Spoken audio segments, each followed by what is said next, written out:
Sparks, what's up? Today's day 20 of the 30-day video challenge. Almost done, y'all, and it's been so much fun. And today we're talking about love and relationships. Woo! Sexist stuff. And I'm just gonna give you kind of my take on love and relationships and give you some things that have helped me along the way. And you know what? I hope that it's information that you can use. So as you know, I'm in my second marriage, my third relationships, and I absolutely adore my husband. I have found the true love. I found someone that I love. I found someone that I adore. I found someone that, you know, when the times have, you know, got a little tough, I've decided to stay. He's decided to stay. I found someone where, you know, divorce isn't an option. And I found someone that, you know, I don't look to make me happy. I don't look to him for my happiness. I look to God for my happiness. And I'm happy no matter what happens. I choose to be happy. I choose to rejoice each day and in my relationship. So I know some of you have had some difficult times. You know, you send me messages, I see stuff on Facebook, and I'm gonna tell you, no matter what you've experienced, I've experienced domestic violence, I've experienced, you know, my ex going out having another child. And you know what? You have to trust God. You have to believe Romans 8:28. Y'all hear me talking about all the time. There go Montina talking about it, Spark Wisdom. Yes, I talk about it because I believe it. Romans 8:28, all things work together for good for those that love the Lord and are called according to his purpose. You have to believe that for yourself. So I want you to trust and believe that love exists. You know, and if you don't believe that someone can love you, then you need to seek God and his love first. Because I can't put all my trust and hope and faith in my husband. I put all my trust and faith and hope in my God.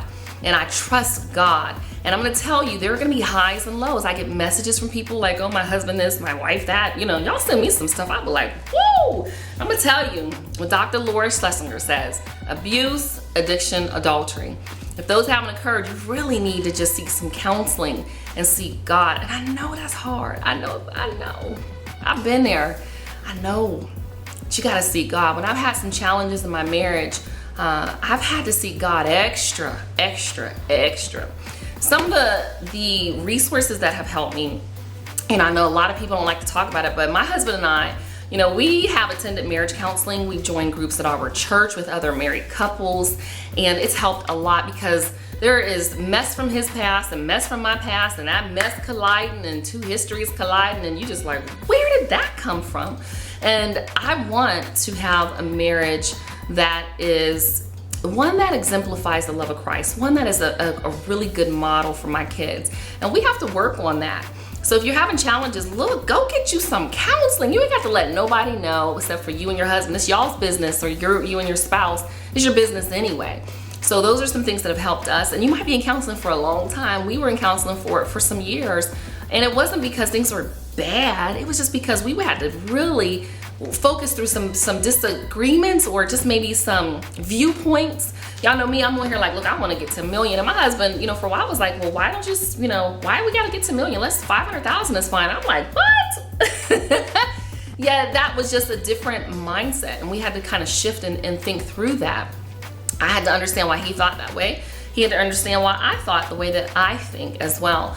Other resources that have helped me, I read all the time. This Me and My Big Mouth. I'd like to think that I don't have, you know, like I'm not a loud mouth and thing like that, and I don't, you know, I'm not real argumentative with my husband and things like that, but there's just some things that I just needed to fix in my mouth. Zipit.com has really helped me in my marriage. Battlefield of the Mind. If you can get this book down into your spirit, man, it just changes your life.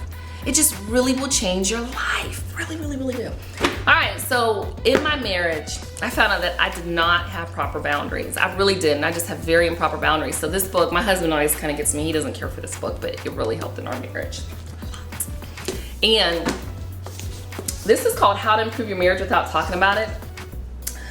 Patricia Love. And I don't even remember who recommended this book. And even here, I wrote a note. I write notes in my books, and it says, my relationship is wonderful right now, really peaceful. I know it can get better though. So, and I won't read the rest, but I love, and respect and trust my husband. So I'm committed to making our relationship even better. Anything and everything I can do in Christ, I am committed to doing. So that lets you know it wasn't even nothing wrong. So what I'm gonna tell you is this: love is amazing. God is love. And if you don't have that same love within your relationship, if you kind of feel like you fell in love, my husband and I say we walked in love, and you fell in love with the person's look or their personality or just whatever, fill in the blank, make sure that you understand that love's a commitment. Work on making your relationship better. Get books, get resources. If you're gonna talk to people, I really suggest a counselor. You know, I made some mistakes within my relationship of just, you know, you kind of give people, and you might not be talking about your husband, but you may be talking about a situation that you really shouldn't be sharing with anyone. So I'm gonna urge you to talk to a counselor. If you didn't see positive marriage role models, maybe there's a couple from your church that you all can just befriend. Go out to eat once a month with them. Seek out groups from people that are married if you're in a relationship. And if you seek to be in a relationship, seek out positive relationships. And if you know that you grew up without a, you know, with an absent parent. I grew up with 2 absent parents. I mean, my goodness. You know what though? You still can have an amazing relationship, but you're gonna have to work hard at it. But whatever the case may be, I hope that you grow into love and grow into the best relationship that you can have too, okay y'all? Life is amazing, love is amazing. Seek God, ask Him for wisdom in your relationship. Seek the positive, you know, don't complain. Joyce Meyer teaches that complaining is like whistling for the devil. All right, y'all gotta go. It's day 20. And I will see you on day 21 of the 30-day video challenge. I really appreciate you watching. Talk with you soon. Peace.